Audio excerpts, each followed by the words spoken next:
નમસ્કાર. એશિયાના સૌથી જૂના અખબાર મુંબઈ સમાચારના ડિજિટલ પ્લેટફોર્મ પર આપનું સ્વાગત છે.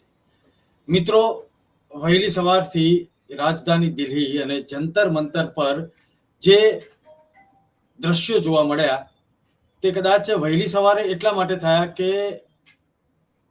સોનમ વાંગચુક છેલ્લા 20 દિવસથી જે ત્યાં ધરણા પર બેઠેલા હતા અને શિક્ષણ પ્રધાનનું રાજીનામું, કોકરોચ જનતા પાર્ટીનું આહવાન, અભિજીત દીપકે અને વિરોધ પક્ષોનો ત્યાં જમાવ, આ છેલ્લા દિવસથી જે દ્રશ્યો સામે આવી રહ્યા હતા તેમાં આજે એક વળાંક એવો જોવા મળ્યો કે દિલ્હી પોલીસ સવારે સીધા જ ત્યાં પહોંચી અને સોનમ વાંગચુકને હોસ્પિટલમાં દાખલ કરી દીધા. વાત ત્યાંથી પતતી નથી. અભિજીત દીપકે ત્યાં પહોંચ્યા અને તરત જ પોતે અનશન પર બેસશે, ધરણા પર બેસશે તેવી વાત કરી. સાથે સાથે બીજો એક ડ્રામા પણ જોવા મળ્યો કે તેમના પર કોઈ એક મહિલાએ શાઈ ફેંકી. ત્રીજો એક વાત આવી રહી છે કે અરવિંદ કેજરીવાલ, આમ આદમી પાર્ટીના સંયોજક, તેઓ ચલો જંતર મંતરનું આહવાન કરીને અત્યારે હાલ તો મૂડમાં આવી ચૂકેલા છે. હવે આ દ્રશ્યો જે છે તે એટલા માટે આજે યાદ કરવા પડે કે ભૂતકાળમાં પણ જંતર મંતર પર આ જ પ્રકારના દ્રશ્યો આપણે જોયેલા છે, મીડિયાએ બતાવેલા છે. મારી સાથે કોંગ્રેસના પ્રવક્તા કરસનદાસ બાપુ ભાદરકા જોડાયેલા છે. બાપુ, સ્વાગત છે મુંબઈ સમાચારમાં. Thank you. બાપુ, આખી વાતનો ઘટનાક્રમ મેં જણાવી દીધો. સવાલ એ થાય છે કે આ ચલો જંતર મંતર પર અને આમ આદમી પાર્ટીની એન્ટ્રી થઈ ચૂકેલી છે. હવે કોકરોચ જનતા પાર્ટી જ્યારે મેદાનમાં આવી અને સોશિયલ મીડિયા પર જ્યારે આટલા કરોડ વ્યુઅર છે અને તેની વાત ચાલી, ત્યારે તો એક સોશિયલ મીડિયામાં ટ્રોલિંગ ચાલી રહ્યું હતું કે આમાં ફક્ત નામ બદલાયેલું છે. પરંતુ આજે જે જોઈ રહ્યા છે તેમાં જે ભૂતકાળમાં જે શંકા જે થઈ રહી હતી તે જાણે સાચી પડી રહી છે. આમાં ગંગાધર જ શક્તિમાન છે અને શક્તિમાન જ ગંગાધર છે તેવું લાગી રહ્યું છે. જી, મુદ્દો ખૂબ ગંભીર છે. લોકશાહીની હત્યા છે અને આ ઘટના તો આજે બની. મેં ગઈકાલે પણ મારા નિવેદનમાં કહ્યું છે કે કેજરીવાલ જેવા લોકોને આ આંદોલનથી દૂર રાખજો. હજી 24 કલાક જ થઈ છે, મેં કહ્યું છે. મુખ્ય વાત પર આવીએ તો મેં આજે તમારું પંડ્યાજી એક સ્ટેટસ, વોટ્સઅપ સ્ટેટસ જોયું, એમાં તમે ખુદે મૂકેલું છે કે સુગંધ પાછળ રહી ગયા, નહીં તો ડુપ્લિકેટ ફૂલો તો જિંદગી આખી સાથ આપવા તૈયાર હતા. એ ફૂલને જો લોકશાહી, ત્યાં આપણે લોકશાહી મૂકીએ ને પંડ્યાજી, તો લોકશાહીને કઈ દિશા આપી રહ્યા છીએ? મૂળ વાત એ છે કે આ લોકશાહીની હત્યા છે અને બીજેપીનો ખુલ્લો પડી ગયેલો ડર છે. કારણ કે જે સોનમજીને જે રીતે સપોર્ટ મળી રહ્યો હતો દેશના અલગ અલગ ઓર્ગેનાઇઝેશનને અલગ અલગ ખૂણાએથી, એ પ્રમાણે તમને મને ખબર છે કે આપણું જ્યાં અકસ્માત થયું હોય ત્યારે આપણે 10 વર્ષે કે 14 વર્ષે કે 15 વર્ષે ત્યાંથી નીકળીએ ને તો ત્યાં આપણું ડ્રાઇવિંગ ધીમું થઈ જાય છે.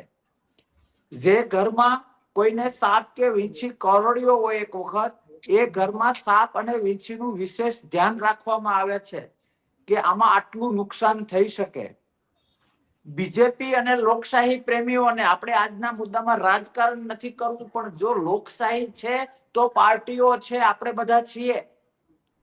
બીજેપીને એ યાદ રાખવું જોઈએ કે અન્નાજીનું આંદોલન થયું ત્યારે આજે સેન્ટર ગવર્મેન્ટે જે કંઈ કર્યું એ ત્યારની યુપીએ ગવર્મેન્ટે કર્યું હોત તો આજે બીજેપીને ત્યાં બેસવાનો વારો જ ન આવત. એમાં કોઈ ક્લેરિફિકેશનની જરૂર નથી. આખો દેશ, બધા અભ્યાસુ લોકો જાણે છે.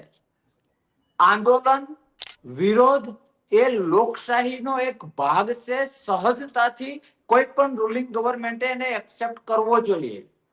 તમે માનો કે મોદી સાહેબની વાત કરીએ તો જ્યારે સીએમ આયા હતા ત્યારે પણ એની આ સાયકોલોજી છે કે આંદોલન એની રીતે ચાલે તો ભલે ચાલે, પણ એવી અણસાર આવે કે વેગ મળે એમ છે તો એ આંદોલનને દાબી દો. આ મારું નિવેદન નથી, દરેક અભ્યાસુ લોકો આ જાણે છે. સેમ મેથડ આ રીતે સોનમજીને હોસ્પિટલાઇઝ કરી દીધા, એ તો બધા સારા સારા શબ્દો છે. આંદોલન તોડી નાખવા માટેનો સીધો પ્રયત્ન, આપણે સાદી ભાષામાં કહીએ તો. ત્યાર પછી જે ચહેરા ચમકાવવા વાળા છે, પેલો કહીને કે સિંહ શિકાર કરે એટલે ઘણા બધા નાના નાના જે એના માટે મારે અમુક શબ્દો આયા ના વપરાય એ ત્યાં એનું લેવા માટે આવી જતા હોય છે.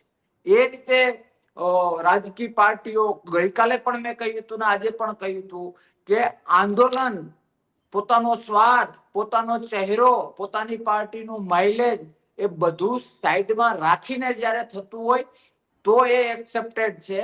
અન્નાજીના આંદોલનમાં રિસ્પેક્ટેડ કેજરીવાલજીએ જે નિવેદનો પોતાના પરિવારથી લઈને આગળના રાજનીતિમાં જવું ના જવું જે કઈ નિવેદનો આપ્યા હતા એનાથી ભારતનો એક એક નાગરિક પરિચિત છે, અને પછી એમણે શું કર્યું એનાથી પણ પરિચિત છે. એટલે એ બધી બાબત કેજરીવાલજીનું આવું ને ચલો ત્યાં આમ તે 100% રાજકારણ છે, ચહેરો ચમકાવવાની વાત છે, પાર્ટીને, પોતાની પાર્ટીને માઇલેજ આપવાની વાત છે, ને એમાં મને વ્યક્તિગત ઇન્ટરેસ્ટ પણ નથી. મહત્વનું એ છે કે લોકશાહીમાં જ્યારે કોઈ અવાજ ઉઠાવે એ વ્યક્તિ, સોનમજી શેઠ છે, સોનમજીને માનો કે કોઈ પણ વસ્તુ હો હા કરે ને તો માણસને કા રૂપિયાની જરૂર હોય, કા કેરિયરની જરૂર હોય, અને મેઇન આજના જમાનામાં ચહેરો ચમકાવવાની જરૂર હોય. તો આ બધું તો એ વ્યક્તિ પાસે ઓલરેડી હતું. અને વાત નીટની હોય તો એમાં એ પોતે શિક્ષણવિદ છે, અને જે નીટમાં ન થવાનું થયું અને એને લીધે 16-17 વર્ષના દીકરા દીકરીઓએ જે આત્મહત્યા કરી, સાહેબ એ જે ઉંમરે થયું હોય, જે પરિવારમાં થયું હોય, આ વાંચવાથી કે સાંભળવાથી આ ન સમજાય. જે ઘરમાં આ ઘટના બની હોય, જે કુળ દીપક બુઝાઈ ગયો હોય, અને એ ઘરમાં વર્ષો સુધી જે અંધારું આવ્યું હોય ને એ સમજવા માટે લાગણી અને સંવેદના જોઈએ. જે વર્તમાન સેન્ટ્રલ ગવર્મેન્ટ ભાજપમાં લાગણી પણ મરી ગઈ છે, સંવેદના પણ મરી ગઈ છે, અને લોકશાહી પ્રેમ પણ મરી ગયો છે. એટલે પાણી પેલા પાર બાંધવાના માયકાંગલા પ્રયત્નો સેન્ટ્રલ ગવર્મેન્ટ ભાજપે કર્યા છે કે 20 તારીખનું અલ્ટિમેટમ છે, લોક જાગૃતિનો જુવાળ ખૂબ મોટો થવાનો છે, એ પહેલા અમને અંદર કરી દો, અને લોકશાહીની હત્યા થતી હોય તો ભલે થાય, પણ આ રીતે જો ચાલ્યું તો લોકશાહીને, મતલબ કે લોકશાહીના સભ્યો, તમે, હું, આખો દેશ, આપણે રાતે પાણીએ રોવાનો વારો આવશે. કારણ કે અવાજ ઉઠાવવો નિસ્વાર્થ ભાવે રાષ્ટ્રહિતમાં, રાષ્ટ્રની આવતીકાલના હિતમાં, કારણ કે આજની માનો 16-17 વર્ષ જેનજી જે છે એ આવતીકાલનું ભારત છે, અને એના માટેની લડત રિસ્પેક્ટેડ આપણા જે સાયન્ટિસ્ટ છે એ લડે છે, અને એને આ રીતે પોતાના દાગ ના લાગે, મોટો ભડકો ન થાય, ગવર્મેન્ટને નુકસાન ન થાય, એના માટે આ કરવું એ લોકશાહીના દુશ્મનો જ કરી શકે. હું ફરીથી રિપીટ કરીશ કે આ લોકશાહીની હત્યા છે. આવું બધું કરવાથી, હું ફરીથી તમારા વોટ્સઅપ સ્ટેટસને યાદ કરું, પ્લાસ્ટિકના ફૂલોથી પંડ્યાજી સ્વીકૃતિ મળે, સ્વીકૃતિ મળી શકે. આપણે અમુક પેલામાં જઈએ છીએ તો કેટલું બધું રૂડું રૂપાળું હોય છે, સ્વીકારીએ આપણે કે સારું લાગે, પણ એ વાસ્તવિક ખુશી ન આપી શકે, વાસ્તવિક આનંદ ન આપી શકે. સેમ ટુ લોકશાહી, કે લોકશાહી બેઝ ઉપર તમે સેન્ટરમાં બેસી જાઓ છો અને પછી તમારા મનમાં આવે એ રીતે તમે કરો છો, એ બાબત ક્યાંક ને ક્યાંક દેશ માટે નુકસાનકારક છે. 1% જો ભાજપને દેશ પ્રેમ હોય તો મારી વાત હું રિપીટ કરું કે બેસીને રિમાઇન્ડ કરે કે જ્યારે સંઘના સપોર્ટથી અન્નાજીને એ જ જગ્યાએ આંદોલન માટે બેસાડ્યા હતા, અને જે યુપીએ ગવર્મેન્ટને જે ડેમેજ કરવા માટેનું બહુ સિસ્ટમેટિક પ્રયત્નો થયો હતો, ત્યારે ગવર્મેન્ટ યુપીએ હતી તો, અને ત્યારે દિલ્હીમાં પણ ગવર્મેન્ટ કોંગ્રેસની હતી, તો એ ટાઈમે આ સેમ વસ્તુ કરી હોત તો આજે આ લોકોનો જન્મ જ ના થયો હોત. આ બાબત સ્પષ્ટ કરે છે કે કોંગ્રેસ એ આંદોલનને સ્વીકારે છે, અવાજને સ્વીકારે છે, અને એના માટે કદાચ ગવર્મેન્ટ જાય તો જાય. એ એક લોકશાહીનો ખુલ્લમ ખુલ્લા પ્રેમ છે, અને એક બાજુ ભાજપ છે જે એમની સામે અવાજ ઉઠાવનારને આ રીતે અંદર કરે છે, હાચા ખોટા બાના આપી અને આખા દેશને ગુમરાહ કરે છે.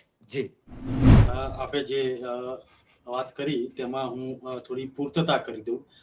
મારા વોટ્સએપ સ્ટેટસનો આપે ઉલ્લેખ કર્યો, દર્શક મિત્રોને પણ આપણે એ વાત જણાવી દઈએ કે આ 2 વખત જ્યારે આ વાત થયું હોય ત્યારે ચોક્કસ મારે કહેવું પડે કે માત્ર સુગંધનો મોહ નડી ગયો, બાકી તો કાગળના ફૂલ પણ સાથ આપવા તૈયાર હતા. અને અત્યારે હાલ એ જ દ્રશ્યો આપણે દિલ્હીથી જોઈ રહ્યા છીએ.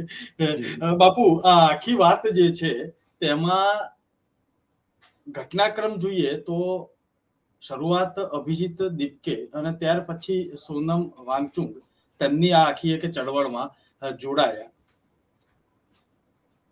કરોડો ફોલોઅર્સની વાત આવી, મિલિયન ફોલોઅર્સ થઈ ચૂક્યા 2-4 દિવસમાં, તો જેનજી તેમાં જોડાઈ. પરંતુ ત્યાર પછી ધીરે ધીરે તેમાં જાણે જેનજીનો રસ ઓછો થતો હોય ને તેવું લાગ્યું, કારણ કે ખાસ કઈ મોટો હોબાળો જોવા ન મળ્યો. થોડોક સમય, 2-3 મહિના, જ્યારે આ અનશન પર સોનમ વાંગચુક બેઠા ત્યારે છેલ્લા 2 દિવસનો ઘટનાક્રમ હું જોઉં તો વિપક્ષના કેટલાક નેતાઓ, કોંગ્રેસ સહિતના, હું નામ સાથે વાત કરીશ કે પવન ખેડા હોય કે અન્ય વિપક્ષના નેતાઓ, તેમને મળવા પણ ગયા કે આ અનશન અથવા તો ઉપવાસ કરવાથી કંઈ નહીં મળે, આપણે કંઈ મેળવવું હશે તો જીવતા રહેવું જરૂરી છે, તેવી સલાહ આપી અને અનશન તોડવાની વાત પણ કરી. અને તરત જ બીજા દિવસે સવારે ત્યાં દિલ્હી પોલીસ પહોંચી અને હોસ્પિટલમાં દાખલ કરી દીધા. તરત જ 1 કલાકની અંદર જે ઘટનાક્રમ ભૂતકાળમાં આમ આદમી પાર્ટીમાં આપણે સૌએ જોયેલો છે તેમ જૂતું ફેંકવું, સાઈ ફેંકવી, એ બધું જ ઘટનાક્રમ બની ગયો. અને દીપકે જે છે, અભિજીત દીપકે, તે તરત જ લાઇમલાઇટમાં આવી ગયા. હવે આ બધું અજુગતું નથી. શું કેવું છે આપનું? જી, આમાં અત્યારે મારી વાત, હવે પછીની મારી વાત ઉપર મને આમ આદમી પાર્ટીની આઈટી સેલના 1-8 લાખ ગાળો પડશે, પણ આખો દેશ 6 મહિના વર્ષ પછી આ મારી વાત સ્વીકારશે. આખું આયોજન પૂર્વક થઈ રહ્યું છે. કેજરીવાલજીનું ત્યાં આવવું, માહોલ જોવો, બંધ બારણે હું મહિનાઓથી બૂમો પાડતો આવું છું કે આમ આદમી પાર્ટી એ બીજેપીનું કટર મશીન છે, જેનો ઉપયોગ બીજેપી કરે છે નીચલા લેવલે, પછી જિલ્લા લેવલે કે અમુક લોકો તો પ્રદેશમાં છે તો એને પણ નથી ખબર. જે લોકો વાસ્તવિકતા સમજશે એ લોકો આમ આદમી પાર્ટીમાં 1 સેકન્ડે ખોટી ન થાય. આ બૂમો હું મહિનાઓથી પાડતો આવું છું. સાહેબ, આખા દેશને અંધારામાં રાખે છે. કેજરીવાલજીનું ત્યાં આવવું, માહોલ જોવો, બંધ બારણે કેજરીવાલ અને આમ આદમી પાર્ટી એટલું જ કરે જેટલું બીજેપી દ્વારા કહેવામાં આવે. નો ડાઉટ અમુક એવા કામો કરવા પડે કે જેથી લોકોને ખબર ના પડી જાય. હવે તમે જોજો, આ જ બાબતમાં એ વધુ રસ લેશે, કેજરીવાલજી વધુ રસ લેશે, અને ધીમે ધીમે સાયલેન્ટલી, એવું હશે તો આપણે 2-4 દિવસ પછી ફરીથી વાત કરીશું. એટલો મને કોન્ફિડન્સ છે મારા શબ્દો ઉપર કે 2-3 દિવસમાં ધીરે ધીરે ધીરે ડાયવર્ટ થશે. સાવ સાદી ભાષામાં જેનજી સમજી શકે. કોલેજમાં ઝઘડો થયો, મારા મિત્રને ઝઘડો થયો, હવે એને અઘરું પડે એમ છે, એટલે હું ત્યાં જઈને ડાય વાતો કરીને પતાવી દઉં, જેને ખબર નથી કે હું પેલાનો મિત્ર છો ને એનો શુભચિંતક છો. સમજો છો તમે મારી વાત? સેમ રીતે આ રીતે આખું આંદોલન સાયલેન્ટ થઈ જશે. વાત એ નથી આંદોલન થાય, સાયલેન્ટ થાય, સફળ થાય, નિષ્ફળ થાય. વાત એ છે કે રૂલિંગ ગવર્નમેન્ટ લોકશાહી બેઝ ઉપર ત્યાં બેઠી છે, તો બંધારણીય જોગવાઈ પ્રમાણે અવાજને સ્વીકારવો પડે, સાંભળવો પડે, અને સત્યનો રણકો એમાં હોય તો એનું ઇમ્પ્લિમેન્ટ કરવું પડે. પણ આ ગવર્નમેન્ટને આ બાબત પણ હું રિપીટ કરું છું કે ખ્યાલ આવી ગયો કે આખા દેશમાં, કારણ કે આપણે હાથ ના કરેલા હૈયે વાગે એવી કહેવત છે ને ગુજરાતમાં, એમને ખબર છે કે આપણે આ કરેલું છે. યુપીએ ગવર્નમેન્ટ લોકશાહી પ્રેમને લીધે અન્નાજીને વટાવી નહોતા દીધા, અને જગ જાહેર છે, આ કઈ મારું નિવેદન નથી કે તમારો હક છે લોકશાહી બેઝ ઉપર લડો. તો એ બીજેપીને ખબર છે, અને એમાંથી જે પ્રોડક્ટ નીકળી એ કેજરીવાલને ખબર છે, જે બંને બંધ બારણે એક છે. અને આ હું બિલકુલ રાજકીય સ્ટેટમેન્ટ નથી આપતો. થોડોક સમય જવા દો, આખો દેશ મારી આ વાત, આખું ગુજરાત મારી આ વાત સ્વીકારશે. એટલે એને ખબર છે કે જો આ આંદોલન ચાલે તો માવતર પાર્ટી કોંગ્રેસ યુપીએ ના જે હાલત થઈ છે એ આપણે સાચું ખોટું કરીને કર્યું હતું. આમાં તો આ મુદ્દો સાચો છે. હવે આને જો આખા દેશનું જન સમર્થન મળી ગયું તો આપણે ઘર ભેગા થઈશું. તો એ આખી બાબતમાં પોતાના અસ્તિત્વને ટકાવવા માટે બીજેપીએ લોકશાહીની હત્યા કરી છે અને એમાં ક્યાંક ને ક્યાંક પાણી નાખવા માટે અત્યારે કેજરીવાલજીને આગળ કરે છે. પણ 2 થી 3 દિવસમાં આ આખું દૂધનું દૂધ અને પાણીનું પાણી થઈ જશે. મને મીડિયા ઉપર પણ ભરોસો છે અને બદલાવની જે વાતો છે, માનો કે આજની ગવર્મેન્ટ જે બદલાવની વાતો કરે છે, તો બદલાવ તો સાહેબ જેમ કોઈ ગુંડો માણસ સંત બને ને તો એ પણ એક બદલાવ છે અને સંત માણસ ગુંડો બને તો એ પણ એક બદલાવ છે. તો બદલાવ એ લોકશાહી હિતનો છે કે લોકશાહીને ખતમ કરવા વાળો છે? એક તમે આંદોલનના માર્ગે તમે સેન્ટરમાં ગવર્મેન્ટ બનાવો છો અને તમારી ભૂલો દેશના આવતીકાલની ચિંતા માટે કોઈ સાયન્ટિસ્ટ દરજ્જાનો માણસ આંદોલન કરે છે તો એને તમે દાબો છો. તો તમને યાદ આવવું હોવું જોઈએ કે આપણું અસ્તિત્વ આંદોલનમાંથી આવેલું છે. સેન્ટ્રલ ગવર્મેન્ટમાં આપણે એટલા માટે બેઠા કે અન્નાજીના આંદોલનને સફળતા મળી હતી અને એ સફળતાના પાયામાં યુપીએ ગવર્મેન્ટ. સાહેબ પાવર તમારી પાસે હોય, જેમણે આ લોકોએ ઉઠાવી લીધા, એમ અન્નાજીને ઉઠાવી લીધા હોત તો આ કઠણાઈ દેશને મળત જ નહીં. હવે દીવા જેવું છે. પણ સાહેબ લોકોએ તમને ત્યાં બેસાડ્યા છે તો લોકશાહીની ચિંતા કરવી ઘટે.